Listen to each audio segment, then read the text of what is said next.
Hay un cisma ahí en Primera Justicia. Sí. Eh, Tenemos, bueno, la renuncia, ahorita la renuncia de Capriles Radonsky. Algunos periódicos que estuvimos leyendo dicen periódicos, bueno, ahora son plataformas digitales. Me traicionó el subconsciente. Dicen que Primera Justicia no le acepta la renuncia, pero hay evidentemente un sinsabor. Sí. Y he estado leyendo esto, he estado leyendo con atención, Vladimir, y las cosas parecen estar apuntando hacia Eudoro González, que fue parlamentario de Primera Justicia y que de alguna manera ha estado en el círculo del mundo González Urrutia en lo que fue su traslado desde Venezuela, su salida desde Venezuela hasta España. ¿Qué sabes tú sobre esto? Bueno, mira, en primer lugar, saludo a la audiencia, como siempre. Gracias por acompañarnos este rato. Te cuento lo siguiente, mira. La renuncia de Capriles se da en el contexto de la situación planteada con Eudoro González. Eso es inocultable, eso es evidente, ¿verdad? Ahora, no quiere decir que ese sea el origen de la renuncia de Enrique Capriles. Esto tiene larga data. Estas son diferencias que se han venido acumulando durante largos años ya con Julio Borges, con el sector que dirige Julio Borges en Primera Justicia, en el cual están Cariz, Caldera, Pizarro, etcétera, ¿no? Sí. Algunos otros dirigentes, la actual presidenta de Primera Justicia. En fin, es decir, es un problema viejo que se ha venido postergando. ¿Se da en este momento? Bueno, por diversas razones que yo no conozco del todo, ¿no? Sí. Evidentemente el caso de Eudoro González es como una especie de disparador porque en Primera Justicia, las fuentes que a mí me comentan, las fuentes que yo tengo allí, me han comentado que la participación de Eudoro González en todo esto tiene que ver con una solicitud del propio Edmundo González Urrutia a Eudoro por su relación personal con Eudoro González, padre e hijo. Okay. Recuerden que Edmundo González, bueno, tiene vinculaciones con el socialcristianismo venezolano de hace muchos años. Bueno, el papá, decir que él es militante copellano. Bueno, claro, por supuesto, tú conociste a Eudoro. Claro, el papá de Eudoro, que se llamaba igual, Eudoro González, fue senador. Claro, fue senador del partido Copey muchísimos años. Pero además de eso, un hombre muy vinculado a la iglesia también, como vinculado a la iglesia también estaba Mundo González Urrutia, o está. Evidentemente, pues, de hecho, me comentan que en la decisión de la candidatura de Mundo González Urrutia también tuvo mucho peso un sector de la iglesia venezolana. Es decir, todo esto está en medio de la situación. Entonces, pero bueno, lo que hay que decir, perdón, Vladimir, pero lo que hay que decir es que Capriles ayer publicó una misiva, una carta, a eso iba. Pero no lo has entrevistado, lo vas a entrevistar porque tú lo has entrevistado varias veces. Lo he entrevistado varias veces, ya le pedí la entrevista, me dijo que todavía no. Por supuesto que le escribí al conocer la carta, pero además yo conocía previamente que iba a salir la carta, porque me habían informado por allí que estaba eso rodando. Entonces, bueno, estoy a la espera de que me dé una fecha para conversar con él y profundizar en las cosas que él dice sobre la situación interna de Primera Justicia, donde no hay, dice que, bueno, que Julio Borges ha cometido unas cuantas bajezas. A mí me gustaría que él explicara cuáles son esas bajezas que supuestamente ha cometido Julio Borges. Pero también habla de campañas de descrédito contra miembros del partido a través de la oficina de comunicación o de una estructura comunicacional que maneja Julio Borges. Es lo que dice Enrique Capriles, entre otras cosas que señala en la carta, es una carta extensa que describe además un tema de estilo de partido, de cosas, de cómo se maneja la dirección política en el partido. Pero ahí hay algo, fíjate, que es natural en los partidos cuando hay dirigentes en el exilio y dirigentes en el país, ¿verdad? Porque desde el exilio se ve una película y en el país se ve otra película, quieras o no. Por ejemplo, fíjate que eso pasó en Acción Democrática, es bueno irse a la historia, en los tiempos de la dictadura de Pérez Jiménez, cuando Simón Sáenz Mérida era el jefe de la resistencia DECA en Venezuela, era el secretario general de AD en Venezuela y tenía sus diferencias con Betancur y eso luego se expresa en el nacimiento del MIR, toda la historia que ya conocemos.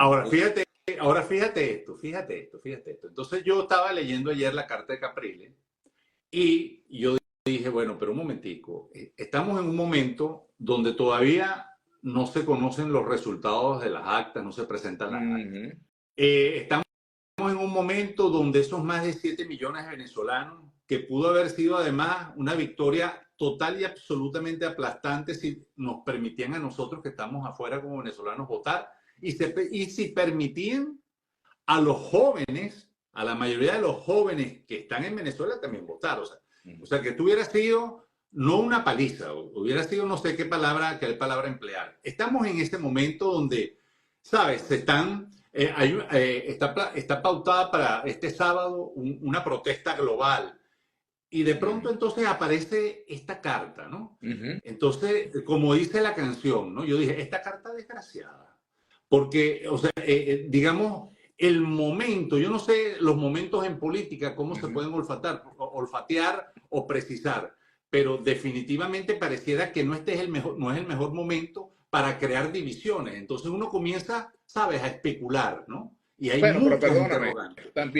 también tú te podrías plantear que se utilice el caso venezolano a través de la política de otro país para incidir también en Venezuela. Es decir, aquí la cosa no es de buenos y malos, es un problema complejo porque fíjate, por ejemplo, el caso de Edmundo González Urrutia, Edmundo González Urrutia llega a España, un país donde están asilados allí personas de la oposición venezolana que son del sector más radical, más afín a Julio Borges que a Capriles, ¿verdad? Pero a la vez son sectores muy afines también al Partido Popular, que es un partido que está enfrentándose radicalmente al Partido Socialista Obrero Español. Entonces, han convertido el tema venezolano en un plato principal de la política española y con eso, pues fíjate qué es lo que pasa, que terminan ahondando más bien en la división de los sectores opositores venezolanos, porque tratan de convertir el elemento de lucha interna en España en un elemento de la política venezolana al revés de lo que se debería hacer. Entonces, perdóname, pero dame chance para decirte lo siguiente,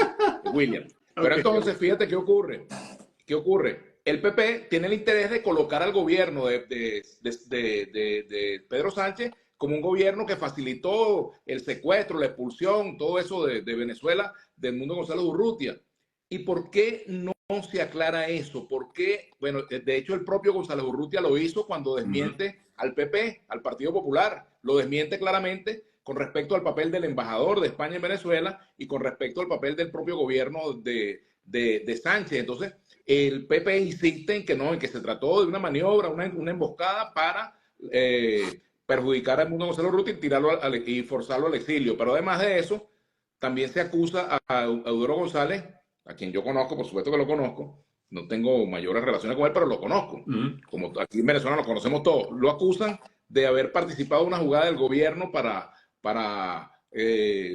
emboscar a Edmundo González Urrutia. La palabra la tiene en todo eso el señor Edmundo González Urrutia, que por qué no lo clarifica y determina si efectivamente Eudoro González formó parte de una maniobra para perjudicarlo, si lo hizo por decisión del gobierno venezolano o por a instancia del gobierno venezolano, o como la versión que yo tengo, que está circulando también, de que fue el propio Edmundo González Urrutia que le pidió a Eudoro González que lo apoyara, es decir, que lo apoyara en su negociación, porque Eudoro González sí tiene relaciones cercanas con Zapatero, eso sí es bueno decirlo, sí es un tipo muy cercano a Zapatero. Ahora, déjame decirte dame a mí, no, claro, yo te estoy dando versiones, yo no estoy dando verdad definitiva.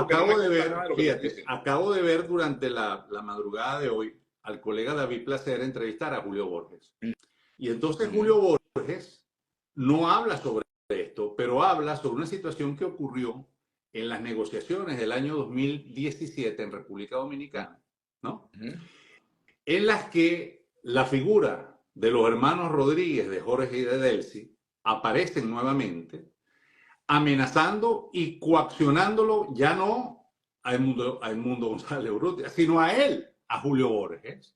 Porque tú recuerdas que en aquellas reuniones que hubo en República Dominicana, donde participó el presidente de República Dominicana, hubo una decisión de Julio Borges de no votar, o sea, no firmó el acuerdo. Y al no firmar el acuerdo, bueno, hubo amenazas de Rodríguez Zapatero, amenazas de Jorge Rodríguez, él las cuenta. Yo lo que te estoy transmitiendo para que lo veas en YouTube. Yo lo que digo, entonces, recordando a Luis Herrera, como este es un asunto entre copellanos y excopellanos, yo diría como Luis Herrera, tarde piaste, pajarito, ¿por qué viene a contar eso ahora?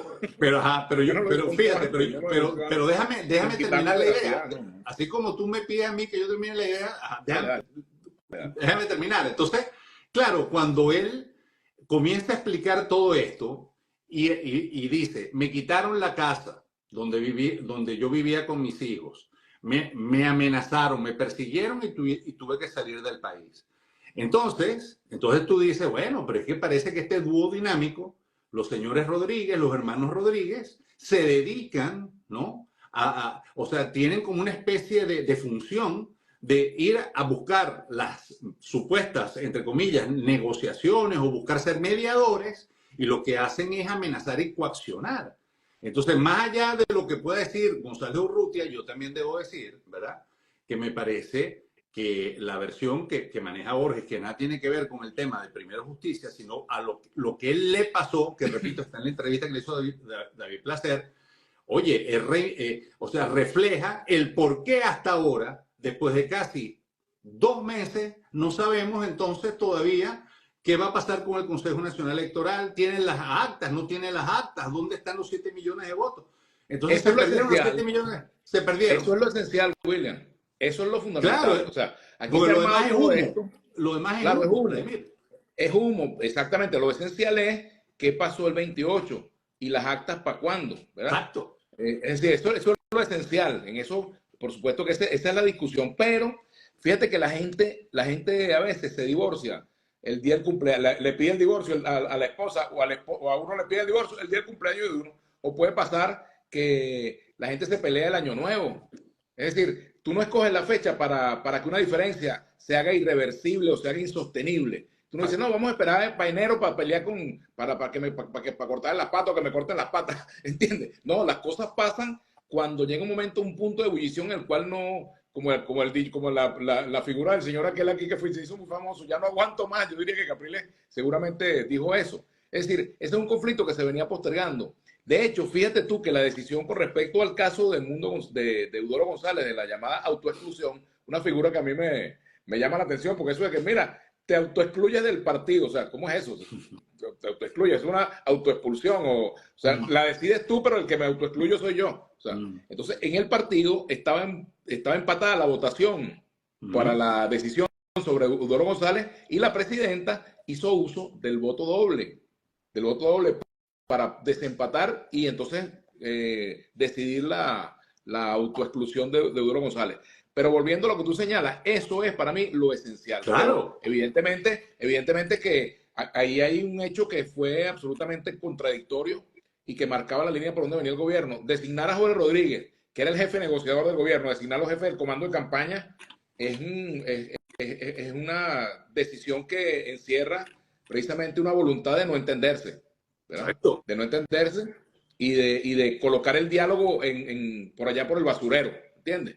Ahora, evidentemente porque Jorge Rodríguez se ha demostrado que no es un tipo de diálogo, se ha demostrado que es un tipo confrontador, no es un tipo para entenderse, sino más bien es una especie, es cuando tú pones a alguien a dialogar para no llegar a acuerdos, o sea, pones a alguien que evidentemente no representa una figura para la negociación, y claro, eso está claro, eso no me cabe ninguna duda, ¿no? Mira, por ahí estuve viendo también una colega que tú conoces que está muy bien informada, Sebastiana Barraez.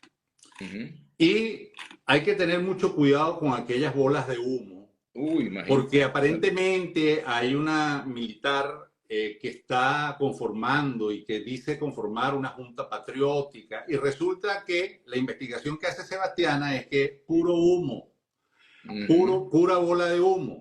Entonces, nosotros tenemos, pienso yo como demócrata, como venezolano, que continuar por la ruta democrática y decirle, bueno, ahora tenemos la reunión de la ONU y el caso Venezuela está ahí. Entonces, continuar por esa ruta porque de acuerdo contigo.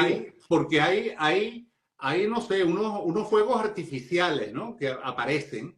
Y entonces, yo entiendo la frustración y la impotencia que pueden tener muchos venezolanos después de haber ido votado y de haber arriesgado su vida para votar. Yo entiendo eso. Pero los procesos, y tú lo sabes porque tú fuiste diplomático, Vladimir, los procesos son lentos en la diplomacia. Y uno tiene las cosas de Palacio van despacio. Exactamente. Entonces, aquellos que estén escuchando cantos de sirenas, como decían algunos de nuestros políticos en los años 80, 90. Algunos decían de ballena. De ballena, exacto. Que sepan que hay que confirmar bien, hay que confirmar y ir a la fuente, porque no nos podemos dejar llevar por la emocionalidad. Y yo sé que somos... De acuerdo contigo. Sí. Quiero decir algo al respecto, William, fíjate. Volviendo con Luis Herrera, que siempre tenía un refrán para todos. Yo recuerdo que yo entrevisté mucho. Yo cubría de y cubrí Copay muchos años y entrevistaba mucho a Luis Herrera y siempre era muy graciosa su respuesta, ¿no? Él, por ejemplo, recuerdo, por ejemplo, William, que él cuando te estaba declarando por teléfono se quedaba callado y uno le decía, presidente, ¿está ahí?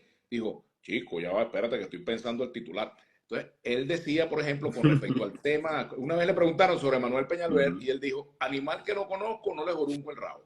Bueno, y yo con el tema militar, eso de conspiraciones y cosas, yo con ese animal no me meto. Ese animal me refiero a ese tema, pues, al tema de conspiraciones, de cosas, que si un grupo, que si un coronel, que si un capitán, que si el primo de mi tía me dijo que David tiene un amigo que es coronel y que el coronel estaba empatado con la sobrina de no sé quién. No, yo ese tipo de cosas no me meto porque a meterme con eso es terrible. Sí. Yo prefiero ocuparme, por ejemplo, de lo que me dice aquí una señora que me escribe, me dice, hola Vladimir, tengo a mi hijo secuestrado, necesito denunciar por este medio. Abogado Damelis SM, por ejemplo. Escribe, Damelis, que escriba. Que nos escriba. Bueno, estos casos, los muchachos que están presos, ¿verdad? Los niños que están, estos jóvenes que tienen todavía, están bajo encierro, pues en fin, y muchos presos políticos. Hay situaciones que son mucho más tangibles que perder el tiempo en esas cosas que al final terminan haciéndole el juego al gobierno, porque de cada conspiración, esa tapa amarilla que hay, lo que salen son más presos políticos, represión, más censura, más narrativa para que el gobierno sostenga su... Mira, Vladimir, ¿qué piensas de la manifestación global que hay este sábado, que ha sido convocada por María Corina Machado? Bueno, mira, ese es un derecho, la manifestación es un derecho, ¿verdad? Aquí no se puede criminalizar ni estigmatizar el que alguien llame a la gente a protestar. O sea, la protesta es algo que está garantizado en nuestra Constitución. El derecho a la protesta está garantizado de forma pacífica, etcétera, ¿verdad? Eso es evidentemente legítimo. Así como, por ejemplo, cuando nosotros en la universidad manifestábamos contra la dictadura de Somoza en Nicaragua, o contra Pinochet, o contra Videla, incluso lo hicimos en el liceo, pues venezolanos en el mundo y gente de cualquier lugar del planeta tiene derecho también a organizar manifestaciones y eso no es delito, ¿verdad? Sí. Ahora, si tú vas a decir que es que van a organizar una invasión, ya es otra cosa, pero una manifestación, una expresión de apoyo a la oposición venezolana o de rechazo al gobierno de Maduro es algo absolutamente legítimo y no se puede criminalizar. Y a mí me parece bien que la gente proteste y que la gente, si quiere salir, que salga y que además ninguna persona tenga temor de salir a manifestar pacíficamente, temor de que va a ser recogido en una redada de esta, de que va a ser detenido, de que va a ser criminalizado, de que se le van a allanar la casa, que le van a aplicar tuntún, no sé qué. ¿Sabes que el fin de semana estuve pensando en esta conversación que tenemos los martes y dije, le voy a preguntar a Vladimir. Vladimir, ¿cuál es la diferencia que existe entre decir soy chavista a decir soy madurista? ¿Cuál puede ser la diferencia de acuerdo a tu punto de vista? Bueno, yo diría que el madurismo es la fase salvaje del chavismo. Ok. Pero o la fase superior en ese sentido, claro, ¿no? De salvajismo, de autoritarismo, ¿entiendes? Pero yo diría, ¿por qué? Porque bajo el gobierno de Chávez, con todo y que había situaciones de represión, preso, etcétera, en determinados momentos que eso ocurrió, ¿verdad? Y bueno, caso Baduelo, muchos otros casos, ¿verdad? Que no vienen al caso en este momento. Pues en este momento esto se ha hecho como que la norma, ¿eh? Es decir, en eso que dijo una vez Diosdado Cabello, el que controlaba a los locos se murió. Bueno, eso es precisamente lo que ha venido ocurriendo, que se han cometido locuras y no hay quien le ponga control, no hay un liderazgo político. Aquí pareciera que no hay discusión política en ese Partido Socialista Unido de Venezuela, sino que lo que hay es un ordeno y mando. Un partido absolutamente vertical donde se trazan líneas. A mí me contaron ayer, fíjate tú, me contaron que un ministro que duró muy poco tiempo allí en el gabinete se atrevió a cuestionar la represión y le dijeron que tenía que poner cargo a la orden. Es decir, que un ministro que fue dirigente estudiantil que dijo, mire, caramba, si yo he venido, nosotros cuando estábamos en la universidad protestábamos y caramba, creo que se nos ha pasado la mano, es bueno revisar eso. Sí. Y bueno, lo sacaron del cargo. Tú sabes que yo estuve jurungando algunos archivos y me conseguí con la gente de Armando Info, tú los conoces. Sí. La mayoría de son periodistas de investigación, periodistas que conocemos, periodistas que hacen su trabajo y que por hacer su trabajo han tenido que salir de Venezuela, ¿no? Entonces, bajo la firma de Marcos García Rey, hablan del caso de Nervi Gerardo Villalobos, ¿no? ingeniero especializado en el sector eléctrico, ocupó cargos en el gobierno de Chávez hasta que dejó la función pública en 2006, se dedicó al mundo de los negocios y hoy está preso en España, ¿no? No puede ver la mansión que tuvo. Entre los años 2002 y 2006 fue viceministro de Energía Eléctrica, ¿no? Es decir, de alguna manera Chávez estaba mandando en ese momento. Fue presidente de CADAFE durante 3 años, comprendidos en el mismo periodo en el que fue adjunto al titular del Ministerio de Energía y Petróleo, Rafael Ramírez. Yo lo que estoy es sencillamente citando, ¿no? Y él tuvo una licitación de 1.500 millones de euros a partir de 2008. 105 millones de dólares fueron querellados con el fin de, bueno, de investigar todo lo que él hizo, ¿no?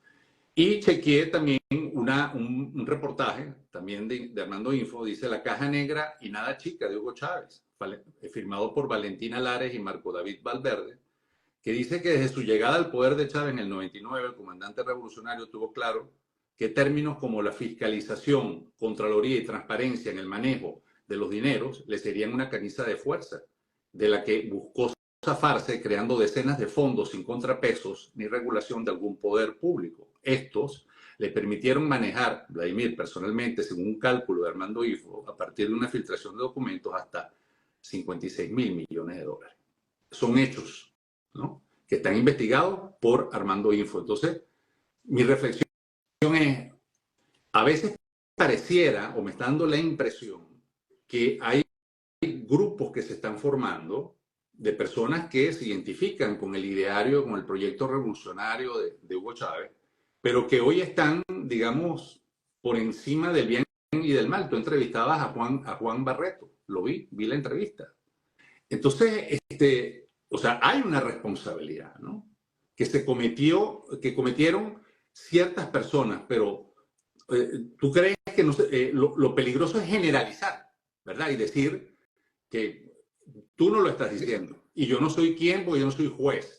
Yo me estoy sencillamente ateniendo a esta investigación donde se habla que Chávez, durante su periodo, bueno, 56.000 millones de dólares, según Armando Info. Entonces yo digo, oye, qué duro, qué duro. Mira, eso se presenta, William, fíjate tú, todo eso que se denuncia, no se investiga, no se clarifica, tiene una causa, primero, la falta de controles, ¿verdad? Porque si aquí funcionaran los órganos de Contraloría, sería distinto, y eso tiene su origen a su vez en la falta de independencia de los poderes públicos. Entonces, si aquí tuviéramos un sistema de justicia independiente, si tuviéramos una Contraloría independiente, si tuviéramos una Fiscalía independiente, si tuviéramos una Asamblea Nacional que actuara con sentido, digamos, patriótico en ese sentido, de investigar aunque se trate de mi compañero de partido, exacto, pues la cosa sería distinta. Aquí en el pasado, la Asamblea Nacional, cuando también tenía mayoría del chavismo, se negó a investigar a determinados funcionarios que no vienen al caso. Lo cierto es que si aquí hubiese un sistema de justicia, si hubiese un sistema de poderes públicos realmente independientes, otro gallo cantaría. Mientras eso no ocurra, pues todo esto se quedará en cifra, ¿verdad? Que le pueden sumar 10.000 millones más o 50.000 millones más y quedará como una cifra hasta que no haya en Venezuela una real justicia, una real independencia de poderes que permita que todo esto se clarifique y que cada quien asuma su responsabilidad, porque las responsabilidades son absolutamente individuales. Sí. Ahora, si hay un grupo que se confabuló, pues entonces ya se llama asociación para delinquir, etcétera, como lo tipifican las normas legales venezolanas. Entonces, en todo caso, lo que se tiene que hacer es precisamente buscar un nuevo momento político y esa era la idea en el día 28 de julio, buscar un nuevo momento político para que efectivamente no solamente se investigaran esos casos, sino todos los casos de corrupción que se tengan que investigar, estén involucrados gente de gobierno, esté involucrada gente de oposición, e incluso también que se crearan condiciones para que un nuevo gobierno no repitiera la misma película, porque si aquí por ejemplo, si hubiera dado un cambio de gobierno, pero entonces no varía la situación de los poderes públicos, evidentemente pues la cosa iba a ser ¿sabes qué, Vladimir? Negativa. Me acordaba de aquellos tiempos de la denostada, del denostado pacto de Punto Fijo, tú sabes, los oligarcas y toda aquella retórica narrativa, ¿no? Que con estas instituciones, ¿no?, justo con estas instituciones, un presidente en ejercicio de funciones fue destituido Carlos Andrés Pérez. Eso es verdad. Yo cubrí ese juicio en la Corte Suprema de Justicia siendo muy joven. Y él aceptó la decisión tomada en su contra por parte de la Corte, el presidente de la Corte, que era González Rodríguez Corro. Y fue por la malversación de 250 millones, creo que fue para la partida secreta para Violeta Chamorro. Así y él aceptó democráticamente y se fue a su casa. Bueno, se fue, pues. Y después su casa no, fue preso. Fue preso. Fue preso, claro. Entonces, claro. Yo digo, en este momento la voluntad popular no es respetada. No es respetada. Y cuando tú no respetas la voluntad popular, tú sabes qué pasa. ¿Qué pasó? Eso se llama, de acuerdo a lo que he venido investigando y a John Magdaleno, golpe de Estado, hermano. Es un golpe de Estado contra la voluntad popular. Nos guste o no, eso es un golpe de Estado porque te estás burlando de la gente que votó.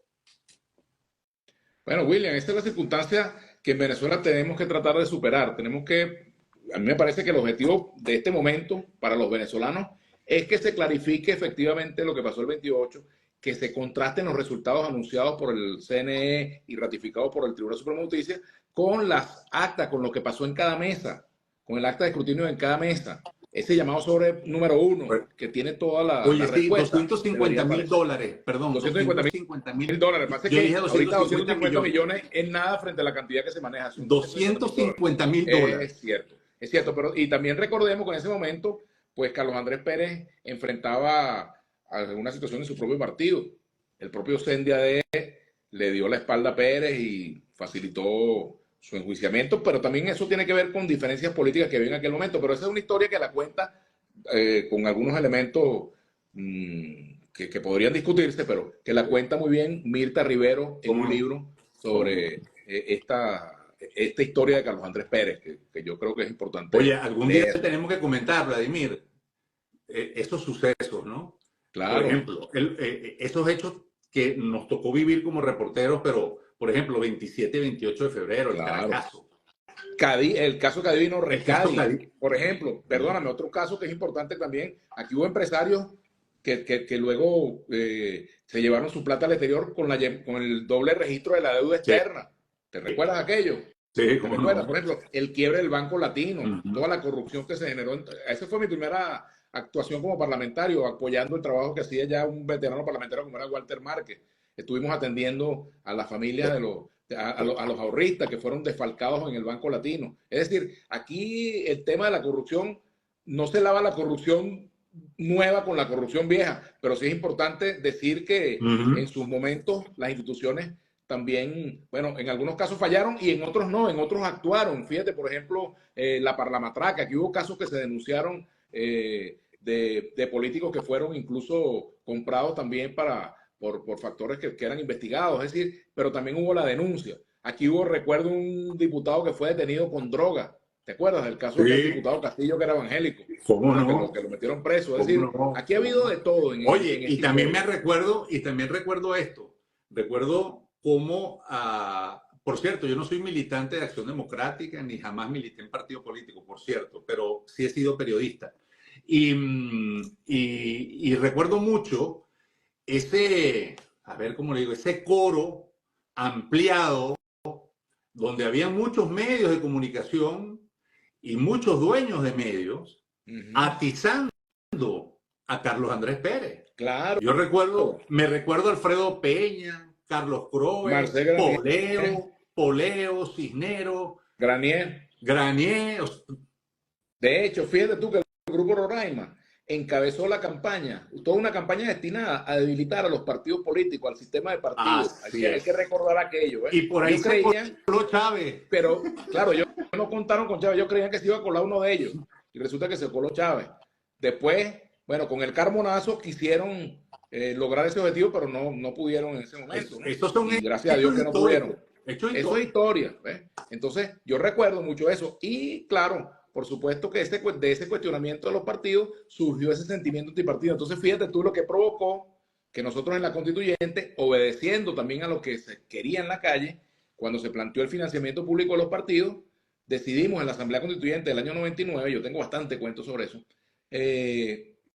prohibir el financiamiento público de los partidos, que hubiese sido mucho mejor, fíjate tú. ¿Por qué? Porque ahora entonces, ¿qué ocurre? Que hay partidos que tienen que buscar financiamiento de empresarios o de gente que les lance alguna ayuda, que les dé ayuda a cambio de algo, y hay un partido que tiene todos los recursos del Estado y hace campaña con todos los recursos del Estado. ¿Entiendes? Entonces, mejor es que el Estado regule las campañas electorales y regule el financiamiento de los partidos, ¿verdad? Con todo y que eso genere molestia en alguna gente, pero es más democrático que tú repartas cierto presupuesto, como se hacía con antes en el Consejo Supremo Electoral. Si obtenías un determinado porcentaje, te tocaba algo para la campaña electoral, que es mucho más pulcro, aunque no parezca, pero es así. Te voy a dejar para la próxima semana, si tenemos posibilidad de comunicarnos. Yo creo que sí. Mira, el parricidio en Venezuela. Bueno, imagínate. O sea, los grandes líderes no permitieron que sus hijos políticos tomaran el relevo.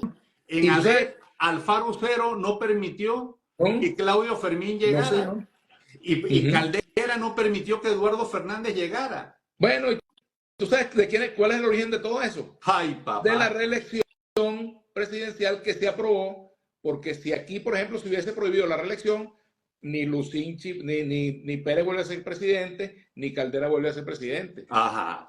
Entonces, y quizás otros liderazgos hubieran surgido, pero como dice mi esposa, el hubiera no existe. Entonces, es importante cuando vayamos a hacer críticas y reflexiones, pensar de dónde venimos. ¿De dónde venimos? ¿De dónde venimos? ¿Cuáles son nuestras raíces? ¿Qué pasó? Exacto. ¿Qué pasó antes? Porque no fue que apareció Chávez así. No, hay una historia. Hay una historia que hay que leer. Entonces, por eso, oye, Vladimir, me gusta esta parte de la conversación. Es interesante, porque fíjate tú, o sea, a lo mejor hay unos chamos viendo y dice, oye, ese par de viejos contando historias de antes, y nosotros no somos tan viejos. Hay unos más viejos que nosotros y también la cuentan. Y a mí me gusta escucharlo y lo escucho con la boca abierta. Así es. Vladimir, abrazo. Abrazo. Gracias para ti, hermano. Saludos. Saludos a la audiencia que nos ha acompañado. Gracias.